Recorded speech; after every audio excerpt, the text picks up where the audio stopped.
संग्राम थोपटे यांनी आज भाजपमध्ये प्रवेश केला आहे। हा फक्त पुणे जिल्ह्यात नाही तर महाराष्ट्रात काँग्रेसला मोठा धक्का मानला जातोय, कारण गेले अनेक दशक हे कुटुंब जे होतं ते काँग्रेसचं एक निष्ठावंत कुटुंब होतं। पण भाजपमध्ये नक्की का गेले, काँग्रेसमध्ये नक्की काय घडतंय, संघटनात्मक पातळीवर काही फेरबदल करण्याची गरज आहे का, काय चुकतंय नक्की, काँग्रेसचे नेते सोडून का जात आहेत, या सगळ्यांवर चर्चा करायची। काँग्रेसचे ज्येष्ठ नेते उल्हासदादा पवार आहेत माझ्यासोबत। दादा, अनेक दशक जे कुटुंब काँग्रेसमध्ये होतं, निष्ठावंत होतं, पण का काँग्रेस का सोडली असावी? नाही, हे काय दुर्दैव हा काळाचा कसा आहे, दोन तीन गोष्टी असतात। एक तर निष्ठा, एक विचारांची निष्ठा ती कायम राखली पाहिजे, तर काय त्याच्या नसेल हा एक भाग आहे। दुसरा भाग असा आहे की थोडासा विस्कळीतपणा आलेला आहे। म्हणजे समजा असं अनेक जिल्ह्यांच्या मध्ये असे कार्यकर्ते असतील तर अशा कार्यकर्त्यांशी महाराष्ट्रातल्या ज्येष्ठ नेत्यांनी मिळून, प्रदेश काँग्रेसचे अध्यक्ष आणि काही ज्येष्ठ नेते आमच्या सगळ्यांना बोलवून याची गांभीर्याने चर्चा केली पाहिजे आणि त्या त्या जिल्ह्यामध्ये संपर्क साधून प्रसंगी एखाद्या मोठ्या नेत्याने त्यांच्याकडे जाऊन चर्चा करून त्यांना थांबवण्याचा प्रयत्न केला पाहिजे। संघटनात्मक पातळीवर हा जर प्रयत्न केला नाही तर या गळतीला आपण थांबवणं फार अवघड होईल आणि ते काँग्रेस पक्षाच्या दृष्टीने अत्यंत धोकादायक आहे। दोन तीन गोष्टी आहेत, जसं मी सांगितलं की काही पदांच्या करता जातील, काही कंटाळून जातील, काही अन्याय झाल्यामुळे जातील आणि काही ज्यांच्या शैक्षणिक किंवा सहकारी संस्था आहेत। उदाहरणार्थ आमचे संग्राम थोपटेंचा जो राजगड सहकारी साखर कारखाना आहे त्यांनी खूप मनापासून चांगला चालवण्याचा प्रयत्न केला, पण इतर कारखान्यांना आर्थिक नुकसानीमध्ये किंवा अडचणीत आल्यानंतर जसे सहकार्याचा हात दिला सरकारने, हे अगोदरच्या सरकारने म्हणा, ह्या सरकारने म्हणा, तसा सहकार्याचा हात काही अंशी विलासराव देशमुख मुख्यमंत्री असताना काही अंशी थोडा दिला, त्याच्यानंतर संग्राम थोपट्यांना दिला गेला नाही, ही वस्तुस्थिती आहे। म्हणजे अगदी त्यांनी आता सुप्रियाताई सुळेंचं सुद्धा काम अत्यंत मनापासून केलं, पण त्यानंतरही त्यांना जो न्याय त्या कारखान्याच्या दृष्टीने मिळायला पाहिजे होता तो मिळालेला नाही। अशा अनेक काही गोष्टी असतील, मला आता नक्की त्यांची माहिती नाही। त्यामुळं अन्यायाची जेव्हा खूप परिसीमा झाली असं त्यांना वाटत असावं, पण त्याचं हे उत्तर नाही की पक्ष सोडून जावा, आता तो त्यांचा निर्णय आहे। तर त्यांच्यावर अन्याय झाला ही गोष्ट खरी आहे ना, अन्याय तर अनेकांच्यावर होतो। कुठल्या स्वरूपात दादा म्हणायचं, कारण स्पीकर साठी त्यांचं नाव चर्चेत होतं, तो नंतरचा भाग आहे। पहिला अन्याय म्हणजे राजगड सहकारी साखर कारखान्याला हेतू पुरस्कार त्याला मदत मिळू शकली नाही अशी त्यांची भावना होती संग्राम थोपटे। एक गोष्ट। दुसरी गोष्ट की 3 वेळा निवडून आल्यानंतर तिसऱ्या त्याला वाटतं स्वाभाविक आहे की पुणे जिल्ह्यात त्याला मंत्रिमंडळात द्यावं, स्थान मिळावं, कारण वडिलांच्या नंतर बरेच गॅपही पडली होती। तोही एवढा मोठा मतदारसंघ संग्राम थोपटे सांभाळत होता, हे अपेक्षा करणं काय चुकीचं नाही।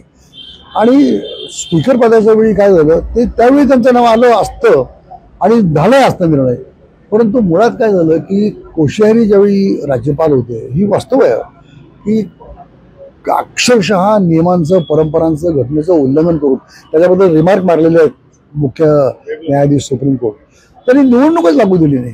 कदाचित निवडणूक लागली असते तर कदाचित संग्राम थोपटे स्पीकर झाले असते असं मला वाटतं। म्हणजे आता हे जडतरच्या गोष्टी आहेत, पण ते थांबवणं ही गोष्ट खरी आहे, पण ते झालं नाही। त्याचं शेवटी मनामध्ये दुःख त्याला होणं हे काही मी अवास्तव समजा। संघटनेचं नक्की काय चुकतं, संघटनेतून अन्याय झाला असं त्यांना वाटतच होतं ना, बरोबर ना। म्हणून तर मी काय सांगितलं की संघटना पातळीवर आज आमची प्रदेश कार्यकारिणीची मिटिंग आहे, मी जाऊ शकलेली नाहीये काही कामामुळे, तर तिथे गेलो असतो तर काही माझ्या भावना या ठिकाणी मी त्यावेळी मांडल्या असत्या। पण माझं आव्हान आहे, म्हणजे प्रदेश अध्यक्षांना मी भेटणारच आहे की मी गेली 4-5 वर्ष सांगतो की ज्येष्ठ नेत्यांनी एकत्र बसून चिंतन केलं पाहिजे प्रत्येक गोष्टीत, तसं होत नाहीये। ते होणं फार काळाची गरज आहे। आणि मग प्रत्येक जिल्ह्याचा आढावा घ्या, तिथं असे काही कार्यकर्त्यांचे संपर्क साधा ना, काय बिघडलं, तो होत नाहीये।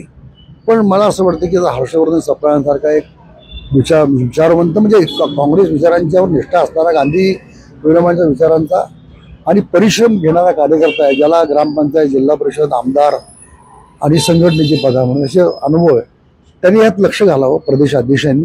त्यांना माझ्यासारखे कार्यकर्ते सहकार्य करतील, पण तातडीनं आत्मचिंतन करणारी आणि याची गंभीर चर्चा करणारी त्यांनी मिटिंग घेणं फार महत्वाचं आहे। कार्यकारिणीची मिटिंग अलीकडे काय होते, फार मोठी होती आणि त्यामध्ये गांभीर्याने चर्चा होतेच असं नाही, असं माझं मत आहे। तर गांभीर्याने चर्चा करण्याकरता काही लोकांना त्यांनी बोलवावं। पण आता पुणे जिल्हा हा कधी कधी काँग्रेसचा बालेकिल्ला होता, मात्र आज काँग्रेसची काय परिस्थिती तुम्ही पाहताय? बरं, आता माझा प्रश्न असा आहे की थोपटेनंतर भोरमध्ये किंवा ग्रामीण भागातील काँग्रेसचं काय अवस्था आहे? नाही, कसं होतं एक लक्षात घ्या, आजपर्यंत माननीय शरदराव किंवा अजितदादा यांनी काँग्रेस वेगळी काढून सुद्धा काँग्रेस टिकलीच, काँग्रेस कधी संपत नाही. त्याही परिस्थितीमध्ये संजय जगताप आणि थोपटे 2 आमदार होते त्या काळामध्ये, एवढी ताकद वगैरे असताना. यावेळी दुर्दैवाने दोघांचा पराभव झाला. त्याला काही अंतर्गत सोडून द्या, परंतु आघाडीमधले काही पक्ष असतील किंवा काही एकमेकांचे ओढाताण असतील मला नक्की माहीत नाही, पण तरी काँग्रेस टिकली, एक लक्षात घ्या. त्यामुळे आज मात्र कसं झालं की जवळजवळ ग्रामीण भागात जर नजर फिरवली तर एकही आमदार नाहीये. आणि जिल्हा मध्यवर्ती बँकेवर 2च संचालक, संजय जगताप आणि संग्राम थोपटे 2च होते. त्यात आता थोपटे तर त्यांनी पक्ष सोडलेला आहे आणि संजय जगताप ही जिल्हा काँग्रेसचे आता अध्यक्ष आहेत. आता माझ्यासारख्या मी अपेक्षा करील की तसं प्रत्येक तालुक्यात काँग्रेसचा कार्यकर्ता आहे, निष्ठावान कार्यकर्ता आहे, मनापासून प्रयत्न केला तर आजही पुणे जिल्ह्यातली काँग्रेस पुन्हा काही महाराष्ट्रातली उभी राहू शकते. पण प्रयत्न केला पाहिजे सर्वांनी मिळून आणि एकमेकांचा म्हणजे आत्मचिंतन करून, एकमेकांचा विश्वास संपादन करून, एकमेकांच्या सहकार्याने. मी एकटाच कधी म्हटल्यानंतर नाही होणार. हा एक प्रकारची हातबल तर उदासीनता मला दिसते, ती मोडून काढली पाहिजे नेत्यांनी सर्वांनी बसून एकत्र. थोपट्यांसोबत कोणी चर्चा केलीच नाही का काँग्रेसमध्ये? आता मागे बाळासाहेब थोरात त्यांच्या घरी गेले होते, अगदी खूप आनंदरावांची प्रकृती वगैरे बघायला.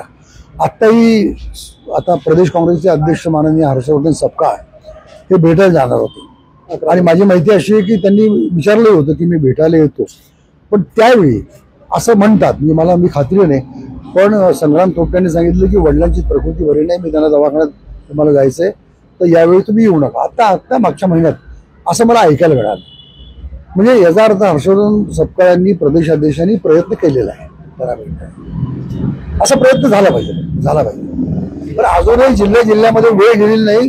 तातडीने अशी चर्चा करणं आणि त्यातनं मार्ग काढण्याचा प्रयत्न करणं आणि संघटना पातळीवर संघटना मजबूत करणं ही काळाची गरज आहे. त्यात उशीर केला तर मात्र पक्षाला धोका आहे.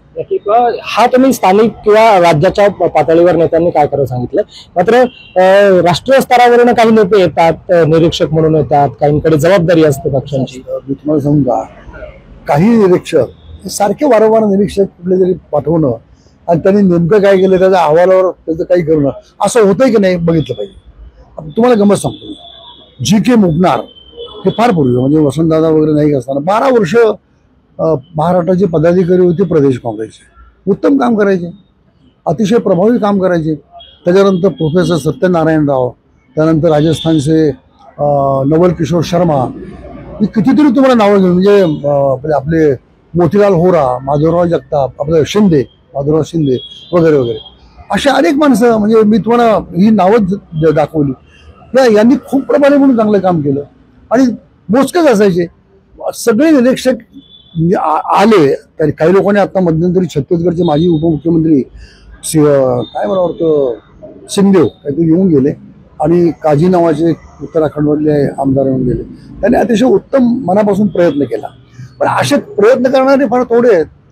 याच्या उलट काही वेळा प्रभारींनी काँग्रेसचं नुकसान केलं. मग नावं घेतो मी, मार्गारेट आल्वा नुकसान केलं, मोहन प्रकाश नुकसान केलं, वायलर रवी, हे 3 जे प्रभावी गेल्या 15-20 वर्षांमध्ये महाराष्ट्रामध्ये आले त्यांनी काँग्रेसचं नुकसान केलं. माझं स्वच्छ मत हे स्पष्टपणे जाहीर सांगतो मी.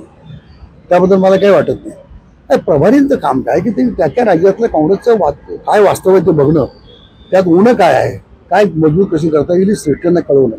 यांनी म्हणजे काय नाही, मुंबईत यायचं, राहायचं, कुणाला तरी हे करायचं, मुख्यमंत्र्यांच्या विरुद्ध स्टेटमेंट द्यायचं, असं नाही होत, बरोबर नाही.